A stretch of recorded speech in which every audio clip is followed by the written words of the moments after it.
ትንቢተ ዘካርያስ ምዕራፍ 9 ዓይነ እግዚአብሔር ናብ ኩሎም ሰብን ናብ ኩሎም ነገድ እስራኤል ናቢል እሞ ጾር ቃል እግዚአብሔር ኣብ ልዕሊ ሃገር ሓድራክ ናብ ልዕሊ ደማስቆን ኣብ ልዕሊ እታ ወሰን ዘላ ሃማትን ይዓፍር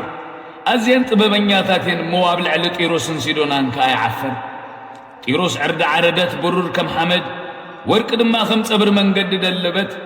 ነው እግዚአብሔር ክሕዛን ስልጣና ኻና ባሕር ክድርበዩ በሓው ድማ ሞኽ ክትብለ አስቃሎን ክትረያ ሞኽ ትፈርህያ ጋዛውን ክትስቀያ ኤቕሮን ድማ ተስፋ ተቆሪጽሞ ከም ኣንጉስ ካብ ጋዛ ክጠፍዩ አስቃሎን ካዝ ነብራ ክትስእጋ ኣብ ኣሽዶድ ቃላ ክነብርዩ ኣነ ድማ ነትዕቢት ፍልስጤማውያን ከጥፍኦ ደሙኻ ካብ ኣፉ ጽያፉ ድማ ከም መንጎስና ንኸውጻልየ ንሱና አምላኽና ተረፍ ክኾኑ ኣብ ይሁዳ ከም ሓለቓ ኸውንዩ ኤቕሮን ድማ ከም ይቡሳዊ ካብ ሰራዊት ካብ ትዝኸይድን ዝመጽን ክከላኸለስ ኣብ ዙርያ ቤተይ ክሰፍሬ ሕጂ በዒንተይ ርእየ እሞ ድሕር ዝጨቋን ኸቶ ኣይክሓልፎምን ኣትጓል ጽዮን ኣዚ ክትሓጐሲ ኣትጓር ኢየሩሳሌም እልል በሊ እንሆ ንጉስ ክንሱ ጻድቕ መድሓንን ትሑትን እዩ ኣብ ኣድጊ ኣብ ጻብዕ ኣድጊ ተወጢሑ ናባኸ ይመጽእ ኣሎ ኣነ ኸኣ ሰረገላ ካብ ኤፍሬም ፈረስ ድማ ካብ ኢየሩሳሌም ከጥፍየ ቀስቱ ውግእ ክጠፍዩ ንሱ ንህዛብ ሰላም ክነግሮም እዩ ግዛቱ ካብ ባሕሪ ክሳዕ ባሕሪ ካብ ትርባ ክሳዕ ወሰን ምድሪ ክኸውን እዩ ንኣኸ ድማ ብሰላ ደም ኪዳንክን ነቶም እሱራትከ ካብቲ ማይ ዘይብሉ ጎዳ ውዲ ኸውጾሜ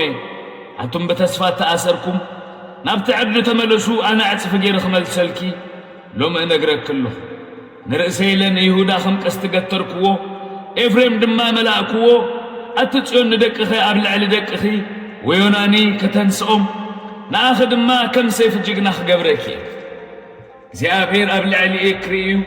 ፍላጹ ኸኣ ከም በርቂ ክወፅዩ እግዚአብሔር ኣምላኹን መለኸት ክነፍሕ ብህቦብላ ንፋስ ደቡብ ድማ ክኸይዱ እግዚአብሔር ጐይታ ሰራዊት ክዕቕቦም እዩ ንሳቶም ድማ ክወሕጡ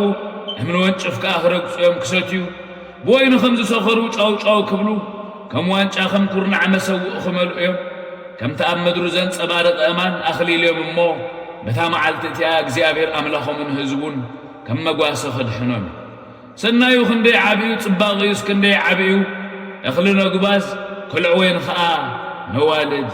ከዕብዮም ትንቢተ ዘካርያስ ምዕራፍ 10 በጊዜ ጽባሓት ካብ እግዚአብሔር ዝናብ ለምኑ ለተመባረቕ ዝገብር እግዚአብሔር ከኣ ንነፍሱ ወከፍ ሳዕሪ ኣብ ግራት ሰርቢ ዝናብ ከዝንመሉ እዩ እቶም ጣዖታት ቤት ከንቱ ይዛረቡ እቶም ጠንቈልቲ ኸዓ ሓሶት ይርእዩ ሕልሚ ሓሶት ይነግሩ ብኸንቱን የጸናንዑ ስለዚ ኸም ኣባጊዕ ተባረሩ ጓሶ የብሎምን እሞ ተጨነቑ ኩራይ ኣብ ልዕሊ እቶም ጓሶት ነደደ ኣነውን ነቶም ዲበላታት ክቐጽዖም እግዚአብሔር ጐይታ ሰራዊትን መጓሲኡ ቤት ይሁዳ ዘኪርዎ እሞ ኣብ ውግእ ከም ፈረስ ክብሩ ክገብሮም እቲ እምኒ ኹርናዕ ካብኡ መትከል ካብኡ ቀስቲ ውግእ ካብኡ ኹሎም ጨቋን ተሓቢሮም ካብኡ ክወፅኡ ኣብ ውግእ ከምቶም ንጸላእቶም ኣብ ጭቃ መንገዲ ዝረግጹ ጀጋኑ ክኾኑ እግዚአብሔር ምስኦም እሞ ክዋግኡ እዮም እቶም ኣብ ኣፍራስ ዝተወጥሑ ኸኣ ክሓንጉ እዮም ኣነ ኸኣ ንቤት ይሁዳ ኸበርትዓ ንቤት ዮሴፍ ድማ ኸድሕናየ ራሕርሐሎም እሞ ክመልሶም ኣነ እግዚአብሔር ኣምላኾም ክሰምዖም ከኣ እሞ ከም ዘይወገድክዎምን ክኾኑ እዮም ኤፍሬም ከም ጅግና ክኾኑ እዮም ልቦም ድማ ከም በወይኒ ክሕጐሱ ደቆም ከኣ ክርእይዎምን ክሕጐሱን እዮም ልቦም ብእግዚአብሔር እልል ክብል ኣነ ተበጀዮም እሞ ክፋጽየሎምን ክእክቦምን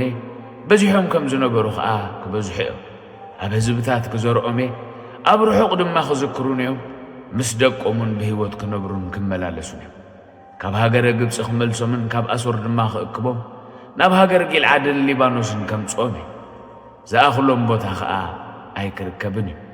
ንሱ ብባሕሪ ጸበባ ክሓልፍ ንማዕበላት ባሕሪ ክወቕዑ ኩሉ መዓሙቕ ትሩባ ኸኣ ክነጽፍ ትዕቢት ኣሶር ክዋረድ ዘንጊ ግብፂ እውን ክርሕቕ ብእግዚአብሔር ከበርትዖም ንሳቶም ብስሙ ክመላለሱ እዮም ይብል እግዚአብሔር